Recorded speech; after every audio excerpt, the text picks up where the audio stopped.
Di dalam nama Tuhan Yesus berkata-kata, Shalom semuanya, mari kita belajar apologetika untuk kemuliaan nama Tuhan Yesus, bukan diri sendiri. Saya bisa salah, Anda bisa salah, tapi firman Tuhan tidak mungkin salah.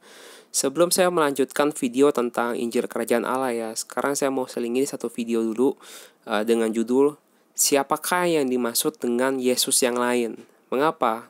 Karena kemarin tuh saya nonton satu video ya, seorang YouTuber Kristen, mungkin bisa dibilang yang saya dengar ya, dia seorang doktor teologi juga. Dia membuat satu pernyataan kalau orang yang mempunyai paham oneness itu adalah seorang penyesat, terus nanti akan dibakar di neraka, terus yang diajarkan adalah Yesus yang lain gitu. Dan saya harus memberikan satu pembelaan iman juga gitu, pembelaan iman serta pertanggungjawaban iman. Apakah benar yang saya ajarkan itu adalah penyesatan? Ya, kenapa? Karena ini suatu hal yang serius. Juga untuk teman-teman juga, jangan sampai apa yang saya ajarkan ternyata sesat. Saya menyesatkan diri saya sendiri, saya menyesatkan teman-teman yang mendengar juga. Ini penting. Maka saya harus mempertanggungjawabkan keyakinan iman saya. Nah, teman-teman akan menilainya sendiri ya, apakah yang saya sampaikan ini adalah penyesatan atau tidak. Nah, di dalam video itu Pak Doktor ini ya, saya sebutnya Pak Doktor ini ya, dia mengupas juga tentang paham oneness yang diyakini oleh Pak JT ya. Mungkin teman-teman sudah tahu, lagi rame kan di YouTube kan tentang Pak JT ini. Pak JT punya paham oneness. Kalau saya punya konsep one true God, satu Allah sejati ya. Mungkin cara pemaparannya saya dengan Pak JT bisa berbeda. Kenapa? Karena kami nggak punya relasi apa-apa gitu. Saya tidak pernah ikut sekolah apologetika Pak JT. Saya juga tidak pernah ketemu langsung sama Pak JT gitu. Tapi kenapa keyakinannya bisa mirip?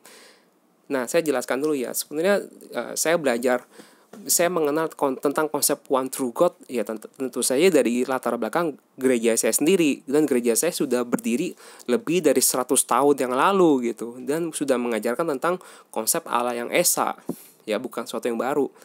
Dan doktrin yang dipegang sama gereja saya, kami mendasarkan keyakinan hanya dari Alkitab. Dari Alkitab, buku teologi kami primer hanya Alkitab saja. Tidak ada doktrin-doktrin lain, tidak ada tulisan-tulisan bapak-bapak gereja lain yang dijadikan rujukan lagi. Jika seandainya kami ada yang membaca tulisan-tulisan lain, itu hanya ya semua referensi-referensi saja, tidak menjadi rujukan resmi gitu, karena sumber primer hanyalah dari Alkitab. Palingan kami hanya membandingkan dari terjemahan-terjemahannya saja. Apalagi sekarang di tengah kemajuan teknologi, kita bisa mengecek sampai bahasa asli gitu. Tapi memang yang kami gunakan hanya Alkitab saja. Jadi kalau ditanya kami mendasarkan teologi kami dari mana? Ya dari Alkitab. Buku teologi kami hanya Alkitab. Ya. Kami hanya membaca Alkitab, menghayati isi Alkitab, dan merenungkannya siang dan malam. Itu yang diajarkan, ya. Ketika kami membaca Alkitab, menghayatinya dan merenungkannya siang dan malam, ya, dan kami juga memohon pimpinan Roh Kudus Tuhan supaya bisa memberikan pengertian, ya kan? Bahkan kami akhirnya mengenal siapakah Tuhan itu. Dan di samping kisah itu juga, saya juga ada kisah juga tentang pewahyuan. Tapi ya kalau saya cerita mungkin teman-teman jadi nggak percaya. Ya udah nggak apa-apa, saya bahas dari sisi Alkitab saja. Maka dengan pemahaman itu, dengan pengenalan itu, kami meyakini ada Tuhan yang esa, one true God, ya kan? Nah, akhirnya kalau menurut Pak JT juga dia menghayati Alkitab, dia memahaminya, merenungkannya siang dan malam, ya akhirnya dia dengan cara yang sama, dia menemukan juga konsep oneness gitu. Emang Tuhan itu esa kalau kita mendalami isi Alkitab, ya. Akhirnya kita menuju satu titik yang sama, ya, karena kami sama-sama cuman baca Alkitab, kembali ke Alkitab. Itu sih yang kami pelajari gitu. Dan saya mau jelaskan secara singkat ya tentang pemahaman kami tentang konsep Tuhan ya, secara singkat saja ya, karena mungkin sebelumnya saya sudah jelaskan lebih jelas di video-video saya. Tuhan yang saya pahami adalah, kalau dengan konsep one true God adalah mengatakan Tuhan itu adalah roh, Allah adalah roh. Roh Allah tidak terbatas oleh ruang dan waktu. Allah bisa berada dimanapun dan kapanpun dalam waktu yang bersamaan. Tuhan tidak terbatas. Tuhan bisa berada di sorga dan di bumi dalam waktu yang bersamaan. Itulah Tuhan, ya kan? Dan kita bisa mengenal Tuhan, kita melihat karya penyelamatan Tuhan, ya. Mungkin kalau orang bilang dari agama lain, untuk apa sih Tuhan datang ke dunia menebus dosa umat manusia, harus mati di salib? Kan Tuhan bisa celing gitu, ampuni dosa ya selesai, ampuni saja. Nah, itulah kita mengenal pemahaman Tuhan kita. Kita mengenal Tuhan adalah Tuhan yang menunjukkan kasih setia, keadilan, dan kebenaran di bumi.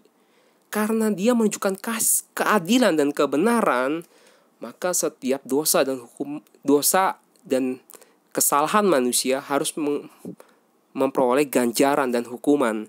Tetapi karena Tuhan juga adalah kasih setia, dia datang mengosongkan dirinya, datang ke dunia, mengambil rupa hamba, seorang hamba, dan menjadi sama seperti manusia. Dan dia menebus dosa umat manusia di atas kayu salib.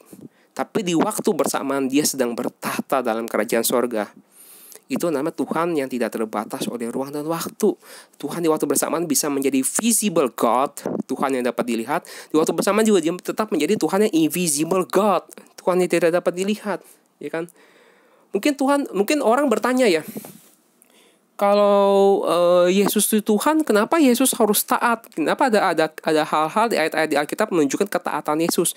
Bahkan Yesus di Taman Getsemani berdoa, ya Tuhan, sekiranya cawan ini lalu daripadaku. Kenapa ada peristiwa-peristiwa di mana ketaatan Yesus? Apakah Yesus sedang berbohong? Apakah dia sedang pura-pura gitu? Mungkin orang berpikir seperti itu ya. Kita harus pahami ya, Tuhan itu adalah Tuhan di atas segala Tuhan. Dan dia mengosongkan diri, mengambil rupa seorang hamba. Ketika Yesus datang sebagai hamba, dia mengosongkan dirinya, mengambil peran seorang hamba. Dan di dalam menjadi perannya sebagai hamba, dia melakukan ketaatan yang sejati, ketaatan yang sempurna. Untuk apa? Ketika dia menebus dosa umat manusia, di dalam dirinya menjadi korban yang tidak bercacat celah. Di dalam diri Yesus itu ada ketaatan. Itu ya, Yesus datang sebagai seorang hamba. Bahkan dia mengatakan dia datang untuk melayani, bukan untuk dilayani. Saat pertama dia datang ke dunia, dia bilang dia datang untuk melayani, bukan untuk dilayani. Dia datang dengan sosok hamba. Tapi di waktu bersamaan, Yesus juga berkata dia adalah sang Tuhan. Dia adalah sang guru dan Tuhan. Itulah Yesus Kristus. Dia adalah Tuhan dan dia juga adalah hamba. Di waktu bersamaan. Dan mungkin orang bertanya, untuk apa kalau Yesus berdoa? Kan dia itu Tuhan. Ya, dia itu Tuhan, untuk apa dia berdoa? Kita harus pahami ya. Tuhan itu mendengar doa orang benar. Ya kan? Tetapi yang memisahkan kita kepada Tuhan, sehingga Tuhan tidak mendengarkan doa-doa kita, adalah dosa-dosa kita yang menjadi penghalang itu semua. Tapi Yesus datang ke dunia menjadi orang benar, maka doa Yesus penuh kuasa, dan Yesus mempersembahkan doa orang benar. Kepada siapa? Kepada dia sebagai Allah juga. Allah itu tidak terbatas oleh ruang dan waktu. Dia berada di sorga dan di bumi dalam waktu bersamaan. Dan karena Yesus mempersembahkan doa orang benar sebagai doa orang benar, maka kita bisa memperoleh janji Allah, janji Bapa. Kita bisa memperoleh pencurahan Roh Kudus. Itu bukan karena ketaatan kita, tapi karena Yesus terlebih dahulu sudah meminta penolong yang lain itu, yaitu Roh Kudus itu, yang sebenarnya adalah diri dia juga. Ya, kita harus pahami itu juga. Dan orang berkata, kan kalau Yesus itu pribadi yang sama dengan Bapa, mengapa dikatakan Yesus itu diutus? Kita harus pahami peran Yesus juga tadi sudah sebagai hamba, dan dia adalah sang Tuhan, dia juga adalah hamba, ya. Dan dia juga datang sebagai nabi. Nabi itu adalah penyambung lidah Tuhan, ya, penyambung lidah Allah. Makanya dia menyampaikan apa yang didengar dari Allah. Padahal dia juga adalah Allah. Di waktu bersamaan. Di waktu bersamaan Yesus adalah nabi, di waktu bersamaan dia juga adalah Allah yang mengutus. Ya, Yesus juga datang sebagai imam besar. Yang Sang Mesias yang diurapi. Siapa yang bisa mengurapi Yang Maha Kudus? Diri Dia juga. Ya. Kita harus bisa pahami ya, Yesus datang sebagai Mesias, sebagai imam besar, sebagai nabi, bahkan sebagai hamba. Itu Tuhan tidak terbatas oleh ruang dan waktu. Bukan tanyanya mengapa, kok begitu, kok pura-pura, apakah ini berbohong? Tidak. Kita mengenal Tuhan ya dari Alkitab, bukan terus-menerus kita mempertanyakan Tuhan. Siapakah kita manusia, kita bisa terus-menerus mempertanyakan Tuhan. Dan kita harus ingat, untuk nama Yesus, kenapa namanya Yesus? Yesus adalah nama di atas segala nama. Yesus adalah nama yang Tuhan tetapkan untuk dirinya sendiri. Mengapa mas? Apa maksudnya? Kalau saya punya nama. Nama saya diberikan oleh orang tua saya, oleh papa saya. Bapak saya diberikan nama oleh kakek saya. Ada orang sebelumnya yang memberikan nama kepada saya. Tapi Tuhan adalah yang awal dan yang akhir. Tuhan adalah kekekalan. Siapakah yang lebih dahulu dari Tuhan sehingga bisa memberikan dia nama? Tidak ada. Maka ketika Musa menanyakan nama Tuhan, Tuhan mengatakan, aku adalah aku. Aku yang kekal. Sehingga Tuhan memberikan nama untuk dirinya sendiri. Tuhan menetapkan dalam nama Yesus menjadi nama Dia. Nama di atas segala nama. Dan tidak ada keselamatan lain yang diberikan, nama yang diberikan kepada manusia. Olehnya kita dapat selamat hanya dalam nama Yesus Kristus. Dalam nama Yesus. Nama di atas segala nama. Ya kan? Karena itu dalam peristiwa pembaptisan, kalau kita buka di Kisah 2 ayat 38 ya. Kisah 2 ayat 38. Baptisan itu dilakukan dalam nama Yesus.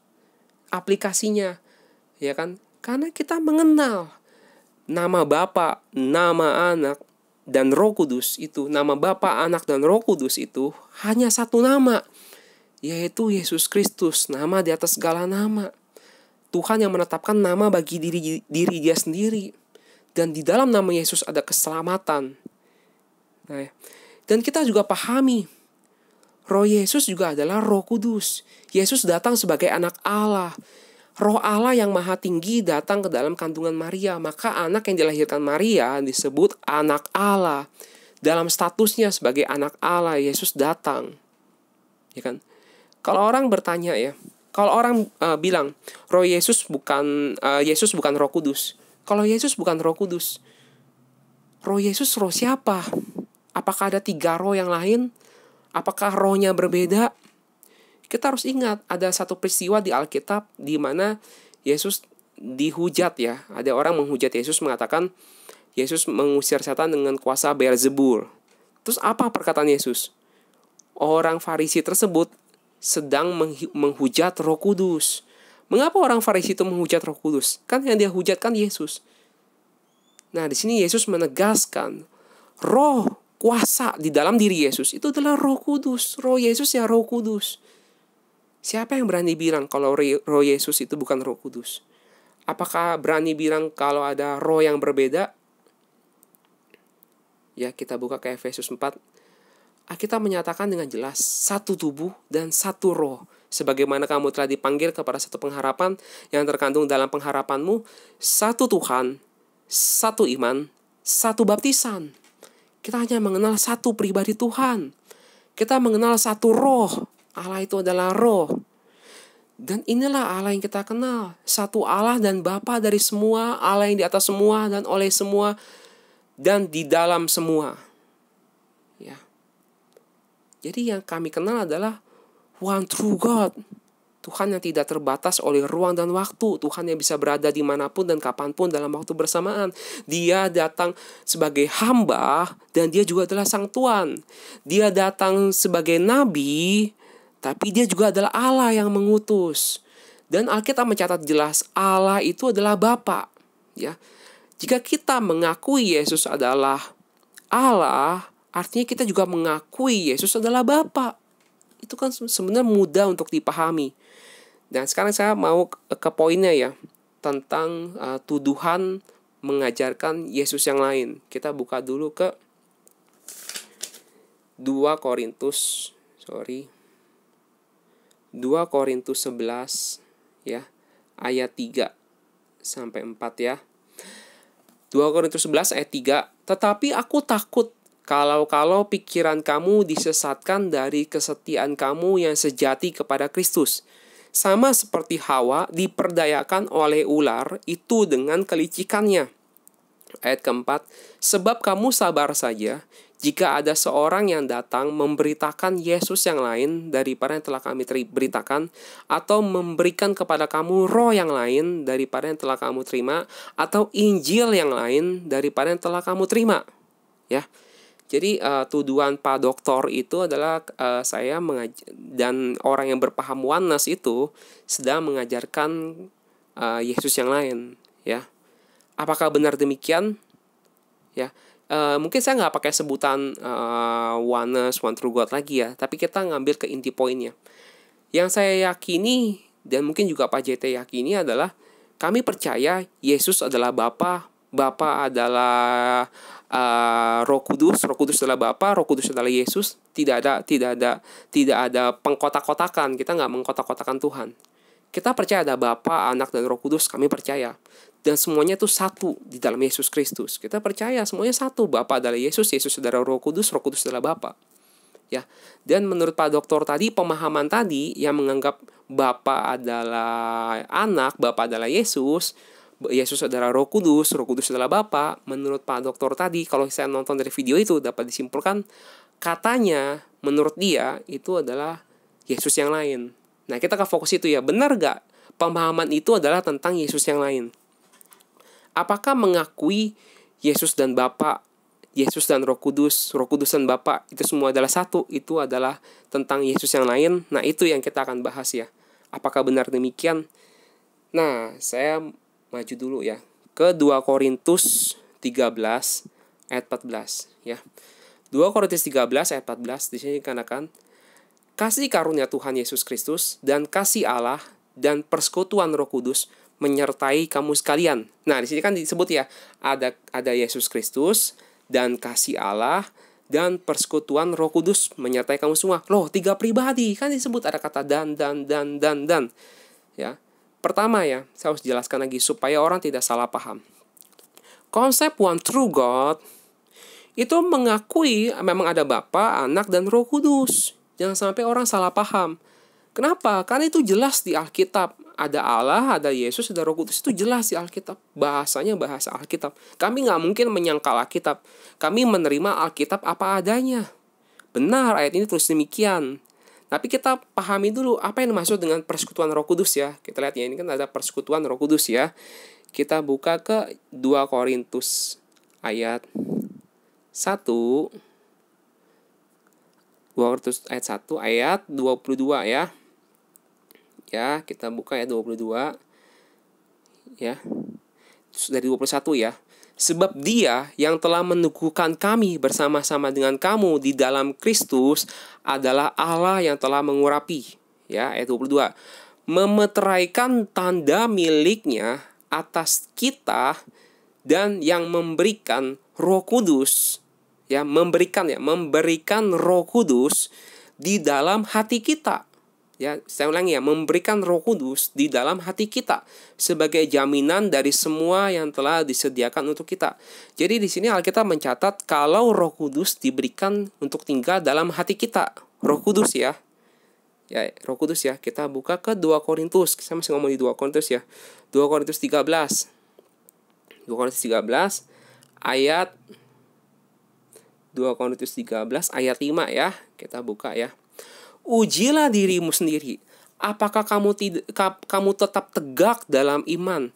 Selidikilah dirimu. Apakah kamu tidak yakin akan dirimu bahwa Kristus Yesus ada di dalam diri kamu? Sebab jika tidak demikian, kamu tidak tahan uji. Jadi justru Alkitab mengatakan kita harus yakin kalau Roh Kudus itu adalah Kristus Yesus. Jadi Roh Kudus adalah Yesus. Kan jelas toh Alkitab bilang gitu kan. Apakah kamu tidak yakin? Ujilah dirimu. Apakah kamu tidak yakin kalau Kristus Yesus yang ada di dalam diri kamu? Tadi kita pertama Roh Kudus ya. Yang kedua dikatakan di sini adalah Kristus Yesus. Artinya apa? Roh Kudus itu adalah ya Roh Yesus. Karena hanya ada satu roh. Allah itu adalah roh, tidak terbatas oleh ruang dan waktu. Tapi hanya ada satu roh. Roh Allah yang kudus itu. Dan roh Yesus ya roh kudus. Kita harus pahami itu ya. Kita buka lagi ya. 2 Korintus 1 ya. 2 Korintus 1 ayat 2. Kasih karunia dan damai sejahtera dari Allah Bapa kita dan dari Tuhan Yesus Kristus menyertai kamu. Lah, untuk orang bilang, tuh kan benar kan, kelihatan kan tuh ada pemisahan, ada kata dan, ada kata Allah Bapa kita dan Tuhan Yesus Kristus. Nah, artinya ada dua pribadi. Kan orang sering menekankan gitu kan. Ada dua pribadi karena dikatakan Allah Bapa kita dan Tuhan Yesus Kristus. Ada dua pribadi. Ya kan di sini katakan kayak gitu ya. Kita buka lagi ke 2 Korintus 11 ya, 2 Korintus 11 ayat 31. Kita buka lagi 31 ya. 2 Korintus 11 ayat 31.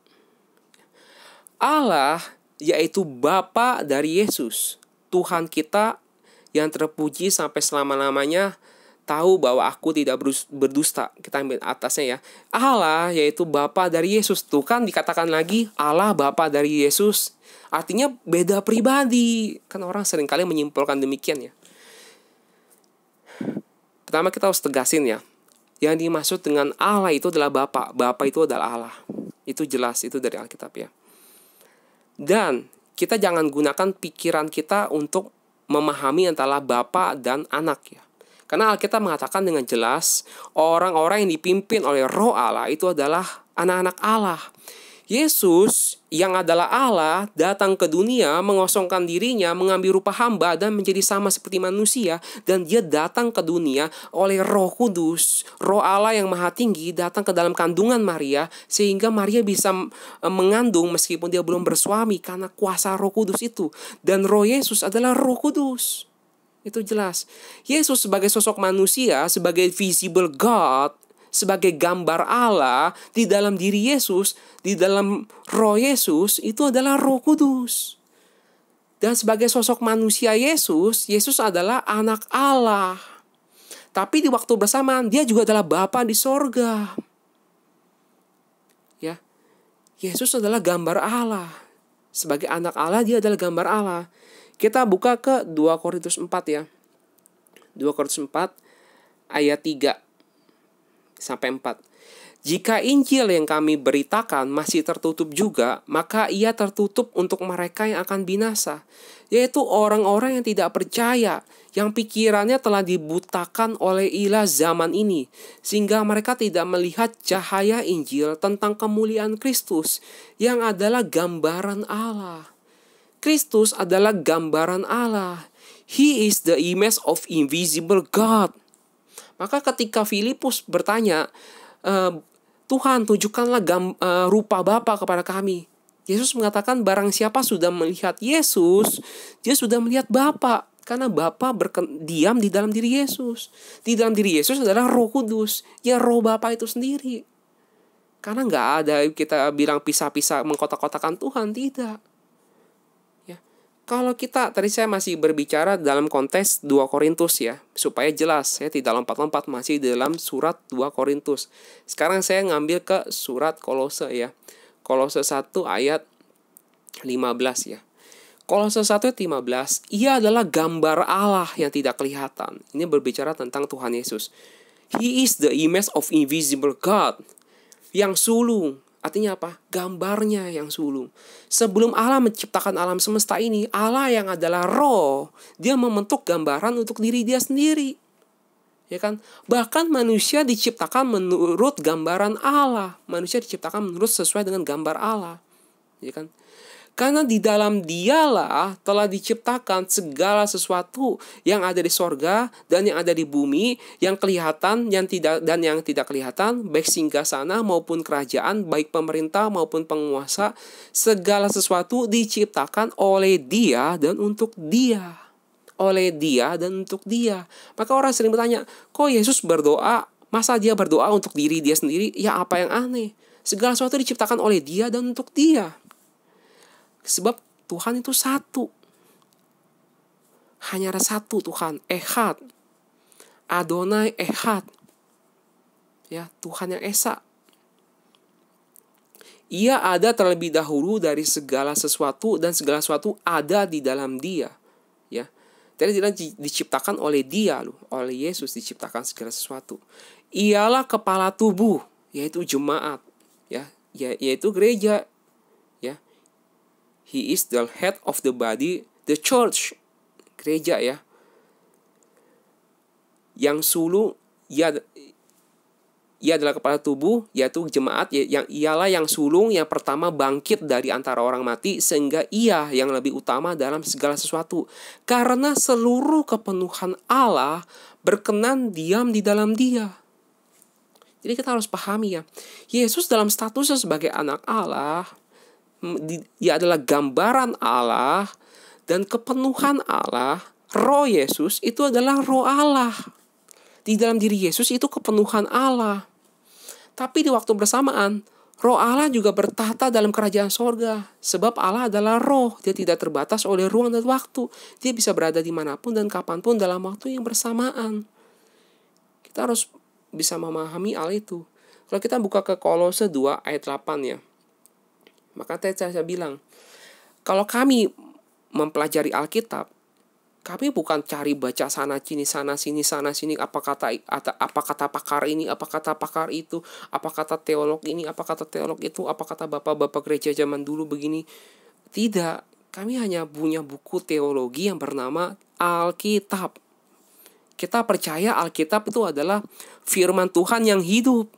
Yang kita lakukan hanya baca Alkitab, kita hayati Alkitab, kita renungkan siang dan malam, dan kita mohon pimpinan Roh Kudus dalam diri kita, yaitu Roh Yesus juga, untuk membawa kita pengenalan akan Tuhan yang benar, pengenalan akan doktrin yang benar.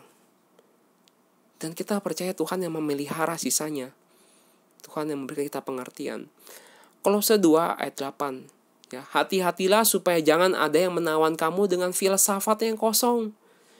Mungkin orang bilang, oh filsafat bagus, artinya filosofia gitu ya. Philo cinta, sofia hikmat, jadi cintakan hikmat. Tetapi Rasul Paulus ketika nulis ini, dia juga tahu arti kata filosofia. Ini bahasa aslinya nih filsafat filosofia juga. Tapi kenapa disuruh kata berhati-hati? Ya, hati-hatilah dengan filsafat yang kosong dan palsu menurut ajaran turun-temurun. Ikutan ajaran turun-temurun dan roh-roh dunia, tetapi tidak menurut Kristus. Ya, sebab di dalam Dialah berdiam secara jasmania seluruh kepenuhan kealahan. Kita harus paham itu dulu. Ya, kalau saya bisa menyimpulkan, ya, dari pengenalan Tuhan, saya yakin kalau yang saya imani bukan Yesus yang lain, tapi Yesus yang sejati. Itu keyakinan saya. Ya, karena kami hanya mendasarkannya dari Alkitab. Ya, kami hanya mendasarkan di Alkitab. Sebenarnya ada hal-hal lain yang lebih menguatkan saya, ya. Saya bisa merasakan kehadiran Tuhan secara ajaib. Mungkin ini secara pribadi, ya. Ketika saya berlutut berdoa dan saya merasakan kuasa Roh Kudus, saya merasakan lidah saya bergetar dan berbahasa lidah. Saya merasakan ada damai sejahtera dari Tuhan. Saya merasakan pikiran saya dibukakan. Saya bisa mengerti kebenaran firman Tuhan. Meskipun saya tidak sekolah teologi, ya, tapi saya bisa mengerti kebenaran firman Tuhan. Saya merasa itu adalah berkat dari Tuhan, belas kasih dari Tuhan. Itu semua adalah karunia dari Tuhan, bukan karena kehebatan saya, bukan. Di situ saya bisa merasakan kuat kuasa Roh Kudus. Ya, saya juga mendengar kesaksian ada kuasa di dalam nama Yesus. Ya, sebab nama Yesus adalah nama di atas segala nama. Bahkan ada kesaksian juga di dalam gereja saya juga. Ada orang sudah mati dan dia bisa bangkit. Ya, dan saya telusuri yang mana orangnya kejadiannya kapan gitu, sampai saya telusuri. Dan saya yakin kalau kuasa membangkitkan orang mati itu tidak mungkin dilakukan oleh kuasa selain dari Tuhan. Hanya kuasa Tuhan saja yang bisa membangkitkan orang mati. Itu semakin meneguhkan saya kalau yang saya yakin ini benar. Jadi tentang kerajaan Allah itu bukan cuma masalah kata per kata, memutar-mutar kata, bukan. Tapi kerajaan Allah adalah tentang ngomong tentang kuasa. Dan saya yakin itu secara pribadi saya ya. Nah, silakan teman-teman mungkin simpulkan sendiri dari akhir video ini ya. Semoga bisa bermanfaat bagi kita semua. Haleluya. Amin.